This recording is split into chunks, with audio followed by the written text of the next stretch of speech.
এটা এমন একটা ফুটবল টুর্নামেন্ট যেখানে ইট রিয়েলি ডাজন্ট ম্যাটার যে তুমি সারা বছর ফুটবল দেখছো কি না দেখছো, বাট স্টিল তুমি সমাজে কুল সাজার জন্য কিন্তু ফুটবল নিয়ে অনেক বাতেলা দিতে পারবে and no one will ever জাজ ইউ। এটা এমন একটা ফুটবল টুর্নামেন্ট যেটা কিন্তু তোমার পুরো স্লিপ শিডিউলকে পুরোপুরি ধ্বংস করে দিতে পারে। এটাই সেই ফুটবল টুর্নামেন্ট যেটা তোমার কাল থেকে পড়তে বসবে এই প্রোক্রাস্টিনেশনটাকে কিন্তু আরো অনেক বাড়িয়ে দেবে। এটাই সেই ফুটবল টুর্নামেন্ট যেখানে বাচ্চা বাচ্চা কম বয়সী ছেলে মেয়েদের স্কিলস তোমায় পুরোপুরি অর্গাজম দিয়ে দেবে এবং 1 মাসের জন্য তুমি নিজের দেশের থেকে অন্য দেশের প্রতি তোমার দেশভক্তি অনেক বাড়িয়ে ফেলবে। अबे जल्दी बोल, कल सुबह पनवेल निकलना है। And it is Euro 2024. Okay. হ্যাঁ, হ্যালো ইউএফা। হ্যাঁ দেখো, এর থেকে বেশি হাইপ কিন্তু আমি ক্রিয়েট করতে পারবো না। এর থেকে যদি বেশি কিছু করতে হয় তাহলে কিন্তু আমার এক্সট্রা পে করতে হবে। ওকে, তাহলে আমি ইন্ট্রোটা লাগিয়ে ফেলি।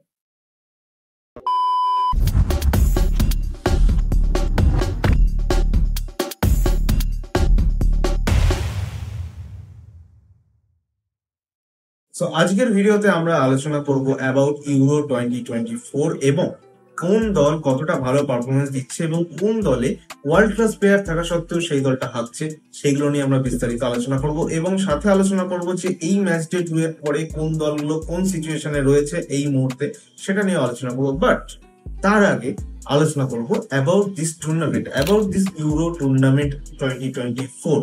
না মানে ম্যাক্সিমাম সবাই জানলেও কিছু কিছু সিজনাল ফ্যান্স রয়েছে যারা কিন্তু এই বিষয়গুলো জানে না, এবং আমি সত্যিই চাই না কেউ আমার ভিডিও নিচে এসে কমেন্ট করুক যে ইউরোতে এবার মেসি জিতবে। সো বেসিক্যালি ইউরো এমন একটা টুর্নামেন্ট যেটা খেলা হয় ইউরোপিয়ান কন্টিনেন্টস গুলোকে সেন্টার, আর যেটা কন্ডাক্ট করে ইউএফা এবং ওয়ার্ল্ড কাপের মতনই কিন্তু 4 বছর অন্তর অন্তর এই ইউরো টুর্নামেন্টটাকে অর্গানাইজ করা হয়ে থাকে। এবং এবছরের হোস্ট কান্ট্রি হলো জার্মানি, এবং তোমরা আশা করছি বুঝেই গেছো যে আমিও জার্মানিকেই সাপোর্ট করছি অবভিয়াসলি, প্রথম থেকেই, সেই 2014 থেকে। Anyways, so now let's talk about euro 2024 groups. এবং প্রথমেই আছে গ্রুপ এ, এবং গ্রুপ এ তে বিলং করছে Germany, Switzerland, Hungary and Scotland. এবং এই ভিডিওটা রেকর্ড করার সময় অলরেডি কিন্তু গ্রুপ এ ম্যাচ ডে 3 অর্থাৎ 3টে করে খেলা কিন্তু কমপ্লিট হয়ে গেছে, এবং আমরা জেনে গেছি যে কোন কোন টিম গুলো কিন্তু নেক্সট রাউন্ড অর্থাৎ রাউন্ড অফ 16 এ কোয়ালিফাই করছে। এই গ্রুপে টপ ফিনিশ করেছে জার্মানি উইথ 7 পয়েন্টস, তারপরে সেকেন্ড ফিনিশ করেছে Switzerland with 5 points and third finish করেছে হাঙ্গেরি, এবং ফোর্থ অর্থাৎ লাস্ট এসছে কিন্তু স্কটল্যান্ড। প্রথমে যদি আমরা জার্মানির কথা বলি তাহলে জার্মানি কিন্তু তাদের ইউরো স্টার্টটা অসাধারণ করেছিল with a 5-1 win against Scotland, এবং স্কটল্যান্ডকে পুরোপুরি ধূলিসাৎ করে দিয়েছিল ওই ম্যাচে। কিন্তু তারপরের ম্যাচে একটু বিলো অ্যাভারেজ পারফরমেন্স ছিল এগেইনস্ট হাঙ্গেরি, এবং এনিওয়েজ 2-0 গোলে কিন্তু জিতে যায় সেই ম্যাচটাও। এবং তারপরে থার্ড ম্যাচ যেটা ছিল সেটা হলো সুইজারল্যান্ডের এগেইনস্টে, এবং সুইজারল্যান্ড কিন্তু জার্মানিকে অনেক ট্রাবল এ ফেলেছিল, এটা মানতেই হবে।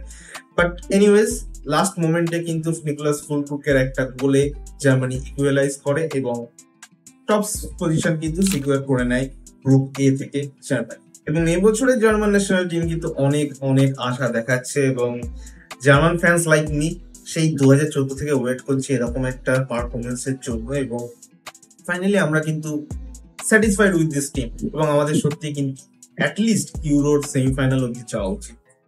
এনিওয়েজ দেখা যাক নেক্সট রাউন্ড গুলোতে কি হয়। সো নেক্সট কথা বলবো গ্রুপ বি নিয়ে, এবং এই গ্রুপ বি তে বিলং করছে Spain, Italy, Albania and Croatia. নামগুলো শুনেই বুঝতে পারছো যে এটাই কিন্তু গ্রুপ অফ ডেথ, অর্থাৎ 3টে বড় বড় টিম স্পেন, ইটালি, ক্রোয়েশিয়া এবং আর একটা টিম সেটা হলো আলবেনিয়া। অবভিয়াসলি স্পেন কিন্তু এই গ্রুপে টপ করেছে এখনো অব্দি ম্যাচ ডে 2 এর পরে, এবং 6 পয়েন্ট নিয়ে কিন্তু অলরেডি তাদের জায়গা সিকিউর করে নিয়েছে। সেকেন্ড পজিশনে আছে ইটালি 3 পয়েন্ট নিয়ে, এবং আলবেনিয়া এবং ক্রোয়েশিয়া কিন্তু 1-1 পয়েন্ট নিয়ে থার্ড এবং ফোর্থ পজিশন সিকিউর করেছে। ম্যাচ ডে 3 রেজাল্ট গুলোর উপরে কিন্তু অনেক কিছু ডিপেন্ড করছে। ম্যাচ ডে 3 তে ইটালি ভার্সেস ক্রোয়েশিয়া এবং স্পেন ভার্সেস আলবেনিয়ার ম্যাচ হবে, যেখান থেকে কিন্তু ডিসাইড হবে যে টপ পজিশনে কে ফিনিশ করবে। অবভিয়াসলি স্পেনই ফিনিশ করবে, এন্ড সেকেন্ড পজিশনে কে ফিনিশ করবে। এবং এই গ্রুপ থেকে ক্রোয়েশিয়া যদি জিতে যায় তাহলে কিন্তু 4 পয়েন্ট নিয়ে থার্ড পজিশনে চলে আসবে, এবং ইউরোতে কিন্তু প্রত্যেকটা গ্রুপের টপ 2টো পজিশন ছাড়াও থার্ড পজিশনে যে টিম গুলো থাকবে তাদের মধ্যে থেকে বেস্ট 4টে টিম কিন্তু কোয়ালিফাই করবে নেক্সট রাউন্ডের জন্য। সো নোবডি নোস, ক্রোয়েশিয়ার কিন্তু এখন একটা চান্স আছে।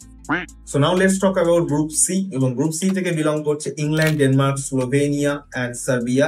এবং অ্যাজ ইউজুয়াল ইংল্যান্ডই এই গ্রুপ থেকে টপ করছে ম্যাচ ডে 2 এর পরে, এবং ডেনমার্ক আজ রয়েছে সেকেন্ড পজিশনে with 2 points. Slovenia same point নিয়ে কিন্তু থার্ড পজিশনে আছে, এবং সার্বিয়া আছে 1 পয়েন্ট নিয়ে লাস্ট পজিশনে। ইংল্যান্ড এই গ্রুপ থেকে টপ করবে এটা নিশ্চিত, বাট ইংল্যান্ড এখনো দুটো ম্যাচে যে পারফরমেন্সটা দিয়েছে সেটা কিন্তু খুবই আনএক্সপেক্টেড এবং খুবই বিলো এভারেজ। এবং ইংল্যান্ডের যেরকম কোয়ালিটির প্লেয়ার্স কিন্তু ইংল্যান্ড টিমটাতে রয়েছে, সেই সেই লেভেলটা কিন্তু ইংল্যান্ড ম্যাচ করতে পারে না। ইংল্যান্ডের যে এইরকম খারাপ পারফরমেন্স এটা কিন্তু নতুন কোনো বিষয় নয়, আমরা এর আগেও বহু টুর্নামেন্টে দেখে আসছি। এবং তোমাদের কি মনে হয়, গ্যারেথ সাউথগেট কি প্রবলেম, নাকি ইংল্যান্ড টিমটারই কিছু প্রবলেম রয়েছে? সেটা আমাকে কমেন্ট করে জানাবে অবশ্যই। So now let's talk about group D. এবং গ্রুপ ডি থেকে বিলং করছে Netherlands, France, Austria and Poland. Obviously বুঝেই গেছো যে নেদারল্যান্ডস আর ফ্রান্সই কোয়ালিফাই করবে এই গ্রুপ থেকে। এই মুহূর্তে ম্যাচ ডে 2 এর পরে নেদারল্যান্ডস কিন্তু 4 পয়েন্ট নিয়ে টপ করছে, এবং ফ্রান্সও কিন্তু সেম পয়েন্ট নিয়ে গ্রুপ ডি এর সেকেন্ড পজিশনে বিলং করছে। থার্ড পজিশনে রয়েছে অস্ট্রিয়া এবং ফোর্থ পজিশনে রয়েছে পোল্যান্ড।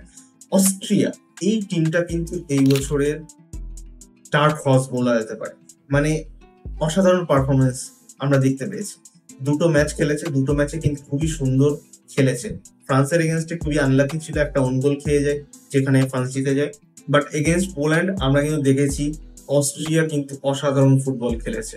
এবং অস্ট্রিয়ান কোচ র্যালফ রাগনিক তিনি যে কিছুদিন আগে বায়ার্ন মিউনিখের অ্যাপ্রোচটাকে ক্যান্সেল করে দিয়ে অস্ট্রিয়া টিমের সাথেই থাকার ডিসিশনটা নিয়েছিলেন, সেটা কেন নিয়েছিলেন সেটা কিন্তু এবার বুঝতে পারছি আমরা।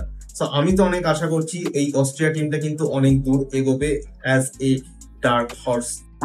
So let's move to the next group, and that is group E. এবং গ্রুপ ই থেকে বিলং করছে Romania, Belgium, Slovakia and Ukraine. And এই গ্রুপের সব থেকে বড় আপসেট, শুধু গ্রুপের নয়, সব থেকে এবছরের ইউরোর যে আপসেট, সব থেকে বড় আপসেট, সেটা হলো বেলজিয়াম। সত্যি বেলজিয়াম কিন্তু আর আমরা সে আগের ভূমিকায় দেখতে পাচ্ছি না। বেলজিয়াম টিমটা কিন্তু কমপ্লিটলি ওয়েস্ট হয়ে গেছে, মানে ওয়েস্ট বলার ঠিক হবে না, but anyways. So match day 2 এর পরে গ্রুপ ই থেকে কিন্তু টপ করছে Romania with 3 points, Belgium second পজিশনে with 3 points, Slovakia with the same points third পজিশনে রয়েছে, এবং ইউক্রেন কিন্তু সেম পয়েন্টেই ফোর্থ পজিশনে রয়েছে। অর্থাৎ বুঝতেই পারছো যে এই গ্রুপের লাস্ট ম্যাচ ডেতে, অর্থাৎ ম্যাচ ডে 3 তে খুবই ক্রুশিয়াল হতে চলেছে। যে টিমই জিতবে সেই টিমই কিন্তু কোয়ালিফাই করবে। মানে 4টে টিম, প্রত্যেকেরই কিন্তু 3 করে পয়েন্ট রয়েছে, সবাই ইকুয়াল স্টেজে রয়েছে এখনো অব্দি। সো লাস্ট ম্যাচ ডেটা খুবই ইম্পর্টেন্ট এবং খুবই ক্রুশিয়াল হতে চলেছে এই গ্রুপ ইর জন্য। So let's hope for the best. আশা করছি বেলজিয়াম কোয়ালিফাই করে যাবে এবং সাথে রোমানিয়াও কোয়ালিফাই করবে। Let's see. Now let's move to the last group, that is group F. এবং এই গ্রুপ এফ এ কিন্তু একটা বড় নাম রয়েছে অবভিয়াসলি, দ্যাট ইজ পর্তুগাল। সাথে রয়েছে তুর্কি, চেক রিপাবলিক এবং জর্জিয়া। অবভিয়াসলি পর্তুগাল কিন্তু টপ করছে এই গ্রুপে উইথ 6 পয়েন্ট এবং অলরেডি কিন্তু কোয়ালিফাই করে গেছে। এবং এরপরে সেকেন্ড পজিশনে রয়েছে তুর্কি উইথ 3 পয়েন্ট। চেক রিপাবলিক এবং জর্জিয়া 3 এবং 4 নম্বরে রয়েছে 1 পয়েন্ট করে। ম্যাচ ডে 3 বাকি রয়েছে, এবং ম্যাচ ডে 3 পরে আই গেস পর্তুগাল এবং তুর্কি কিন্তু কোয়ালিফাই করবে।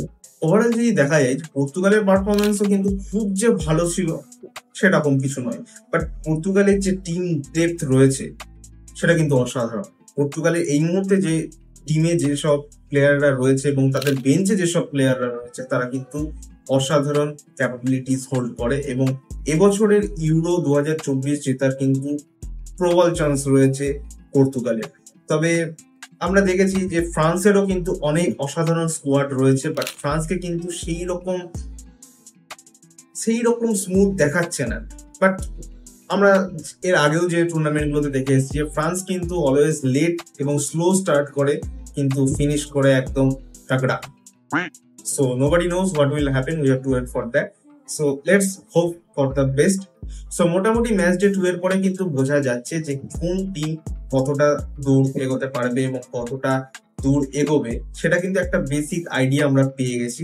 আজকের ভিডিওতে এর থেকে বেশি আমি আর কিছু বলবো না, এবং তোমাদের কি মনে হয় আমি কোন টপিকগুলো মিস করে গেছি সেটা আমাকে কমেন্ট করে জানাও, এবং তোমাদের এখনো অব্দি কোন কোন খেলাগুলো সব থেকে ভালো লেগেছে সেটা আমাকে অবশ্যই জানাও, এবং কোন আন্ডাররেটেড টিমগুলো তোমাদের ভালো লেগেছে, ভালো ফুটবল খেলেছে, সেটাও আমাকে কমেন্ট করে জানাও। এবং তোমরা এই বছরে ইউরোতে কাকে সাপোর্ট করছো সেটা কিন্তু একদম জানাতে ভুলবে না। That is all for today. Next video আমি আনবো অ্যাবাউট রাউন্ড অফ 16, যখন সব মানে কনফার্ম হয়ে যাবে তখন আমি আনবো about a prediction video about on this topic. আমি একটা নতুন ভিডিও আনবো, বাট তার আগে আমি আর কোনো ভিডিও আনবো না। So for that stay tuned and let's hope for the best. See you in the next video.